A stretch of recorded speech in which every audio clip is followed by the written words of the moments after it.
Hello everyone and welcome back guys to episode 13 of my F1 2017 McLaren Honda career mode guys. And if you are new around here and you do go on to enjoy this video, I would highly recommend subscribing for more content on this channel. But today we are here for the Italian Grand Prix, and on paper this should be a race that we really struggle at. You know, if you did miss out on last episode, I would highly recommend going back and checking it out. But yeah, it's been a tough few weeks, I think we can safely agree. But Chris, you know, he's coming in with good news today. Fortunately, you know, we've got one of the new engine upgrades that we did try and get on the car a couple of weeks back, and 4.62 extra brake horsepower. Very useful around a track like Monza, but you know, we're still way off in terms of progress relative to the other cars. If I'm not mistaken, this is actually one of the first races I've done with the new update, with, you know, the bit of performance boost, which I guess is somewhat helpful, means that, you know, we're a little bit closer to the rest of the competition. But at the moment, you know,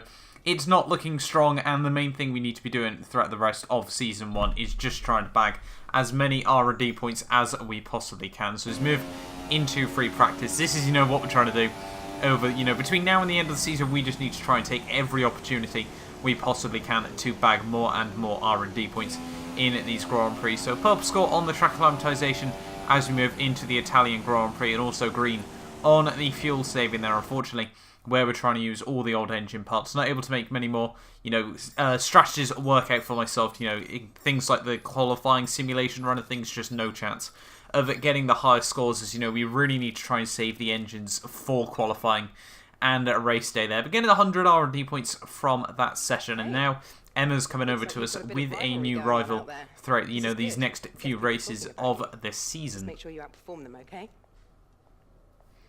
So who will our rival be then? We had Capure last, and now it's his teammate Carlos Sainz. They're not actually in the Toro Rosso anymore, as obviously he has moved over to Renault. They're replacing one of my favourite drivers on the grid. But Carlos Sainz, my new rival in Formula 1, and hopefully as we move on into qualifying, you know, the best thing to do is beat him straight out of the blocks. And on a new fresh engine near enough in this Grand Prix, this McLaren Honda didn't feel too slow around this circuit. As we come out the final corner to finish my first run in qualifying, we're only about 1.7 seconds behind the Ferrari of Kimi Raikkonen. And as we skip on one lap later, we were still able to find a huge amount of time. Now this lap did feel very good as we come down into the final couple of corners using the slipstream from Danny Capure there. Unfortunately, we just run a tiny bit wide out of the final corner. They're losing the back end quite a bit, but still, you know, with that slipstream down towards the line, it's going to be P7 provisionally in this session there, nestled between Max Verstappen and Romain Grosjean there, and that is absolutely ideal. P9 for the start of this Italian Grand Prix here, absolutely perfect. But yeah, let's move on then into the Italian Grand Prix.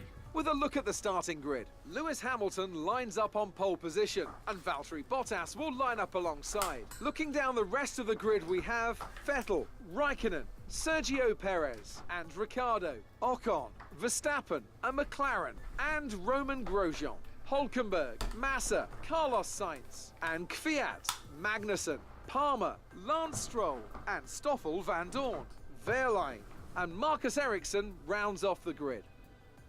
Now it's almost time to lights out, so let's go down to the track. So there we are then, ready for the start of this Italian Grand Prix, and it's looking like a nice simple, you know, nice dry race here today, unlike Belgium last time out. It is going to be a very simple one-stop Grand Prix, it seems. I could go for a two-stop, but don't really, you know, this car isn't exactly good at overtaking other vehicles. It's going to run 30 laps worth of fuel as well for this Italian Grand Prix. But here we are then on the grid, starting from the top 10 for one of the first times in this season. But it's 5 lights here at Monza, and it's 5 lights, and away we go, and short shifting straight up into third gear. They're trying to make sure we don't bog down off the start there, and now as you can see, they're already 4 wide behind me as we break down in towards turn 1 here. Going to try and find a gap there. We break very late there, but the 2 cars on the inside have broken way later than me. We've been half spun there in making huge amount of contact with Felipe Massa there, but no idea what's happened on that start. We'll definitely have to have a look at the replay cameras to see. We break ridiculously late down in towards turn 1, but we had 2 cars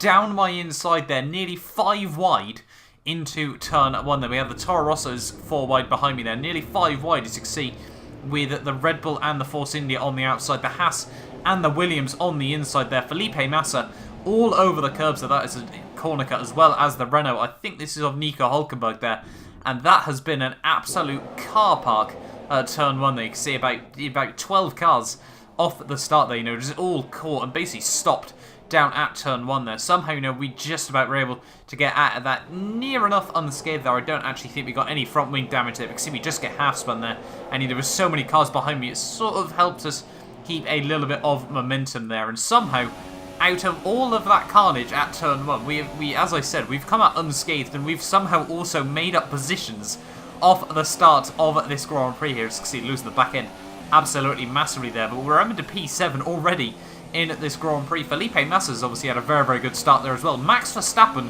has been disqualified from the Grand Prix, so he gets penalised for somewhat legitimate overtakes in the US Grand Prix yesterday, and now he's getting penalised and disqualified in the Grand Prix here in the career mode. But you see now Felipe Massa all over the back of me, breaking down in towards the final, well, through Ascari here.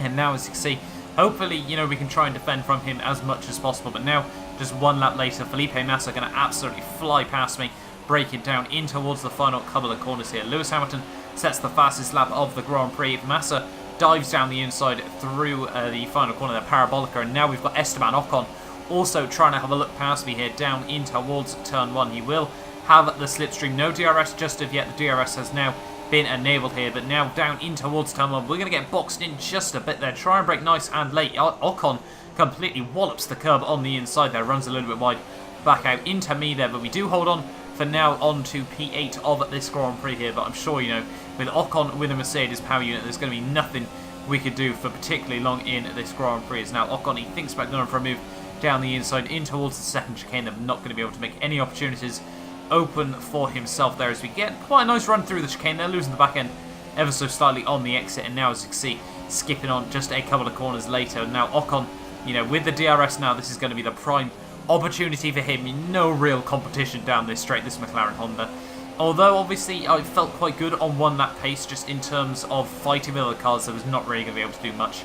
We were going to be able to do against a lot of other cars in the field. They're down into P9, and from that point, the race sort of settled down a little bit for myself here. We sort of found myself in a bit of a window, losing a lot of time to Ocon in front of me there, but Valtteri Bottas has retired from the Grand Prix there. I'd only presume that's from an engine failure there, and Bottas's reliability has been absolutely dreadful over the last few races. If I'm not mistaken, he retired at Hungary as well, just a couple of weeks back there, so we now move back up into P8 of the Grand Prix there. And, for Bottas, he's really got to be asking questions of Mercedes here. But now, as you can see, Grosjean is still quite close behind me as we break down in towards the final corner of this lap. Nearly a third of the way through this Grand Prix already at this moment in time. And now, as you can see, skipping on one lap later, Romain Grosjean in the Haas car, absolutely just going to fly past me here, breaking down in towards Ascari once more here. We nearly run into the back of him there, into the corner. But Grosjean now up into P8 of this race, as you can see, as we come out of Ascari there.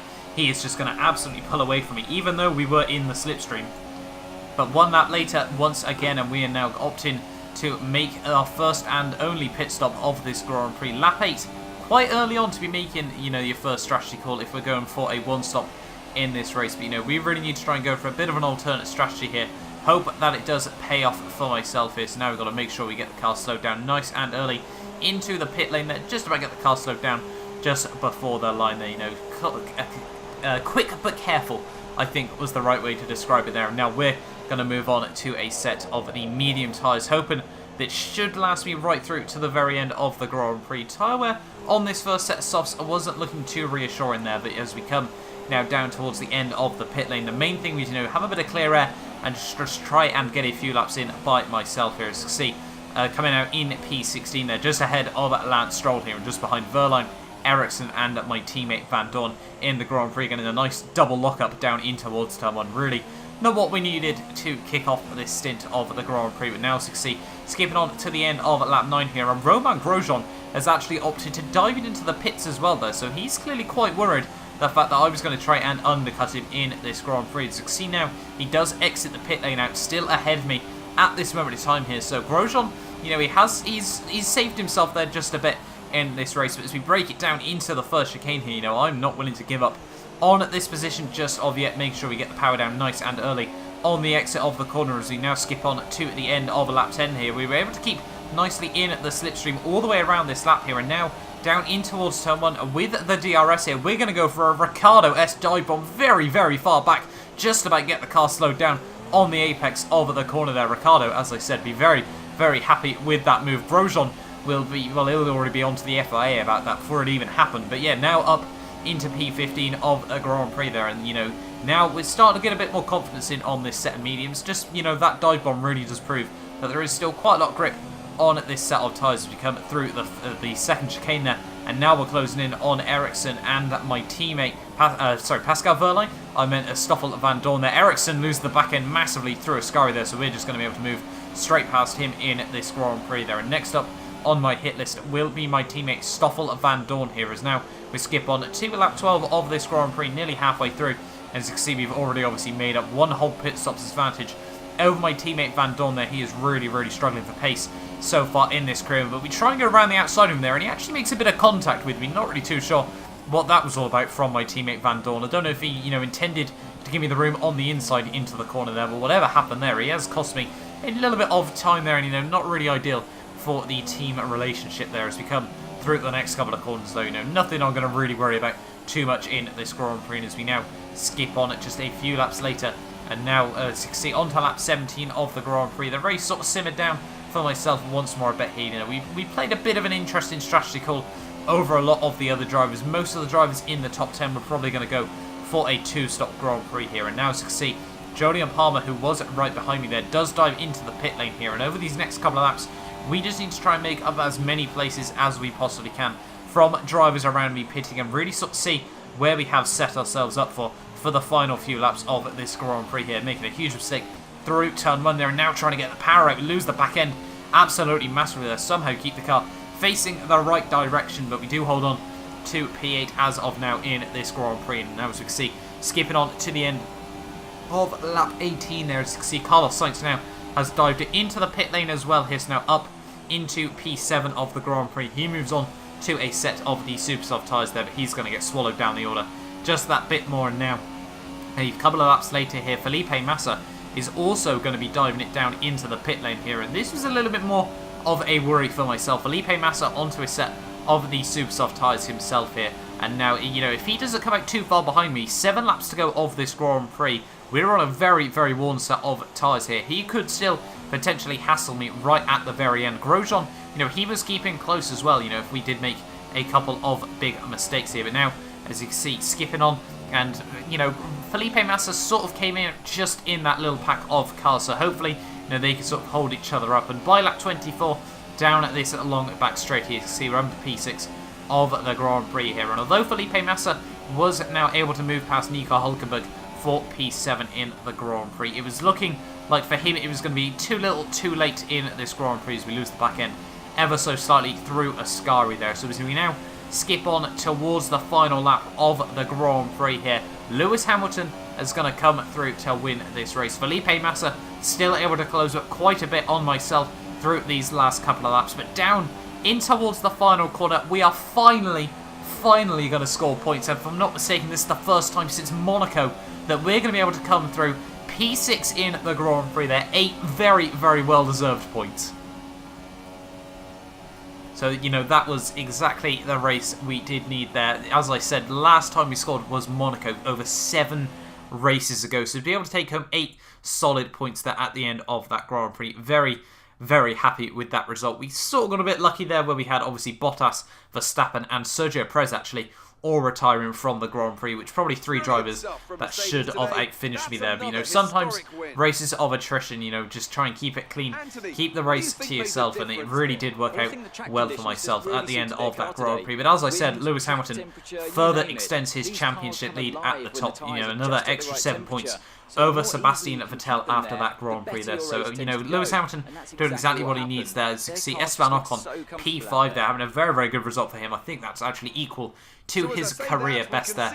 So very, very well done to him in that Grand Prix. But yeah, P6 overall, you know, we obviously had a couple of lucky results at the start of the season. I sort of wanted to try and get used to, but no real chance that that was going to be able to happen. But yeah, Lewis Hamilton, very, very happy with that race victory. Ferrari will probably be a little bit disappointed that they weren't able to get, you know, the race victory there, obviously, at their home Grand Prix there. But they did still outscore Mercedes overall in the Constructors' standings, and in the long run, that is going to be far more useful for those guys, obviously. With Valtteri Bottas retiring once more, it's really looking like Lewis Hamilton is going to have to absolutely carry that Mercedes team if they want to try and score any good points right towards the very end of the season. But yeah, Hamilton, Vettel and Ricciardo on the podium there. Kimi Räikkönen just missing out. Esteban Ocon P5, myself in P6. Felipe Massa 7th, Nico Hülkenberg 8th, Romain Grosjean 9th, and Carlos Sainz in P10 there. So a lot of drivers from a lot of teams. I think that's, what, 7-8 teams able to score points in that Grand Prix. Ferrari being the only team to get both cars in the points there. But Magnussen,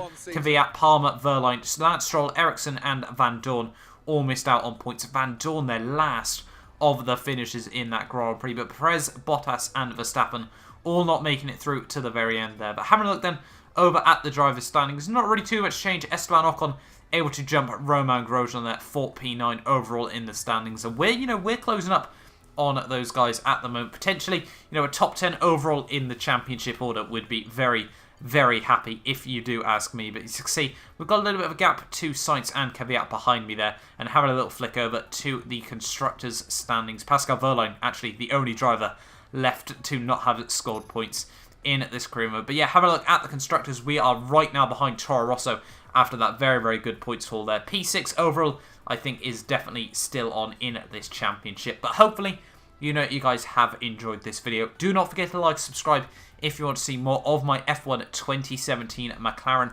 Honda career mode. Just a little bit of a side note, but I will be live streaming as well tonight. But yeah, if you have made it right through to the very end of this video, thank you all so much for watching. Do not forget to check out the live stream. Aiming to go live probably in about 4 hours after this video has been uploaded. But thank you all so much for watching, and I will see you guys next time for a brand new video.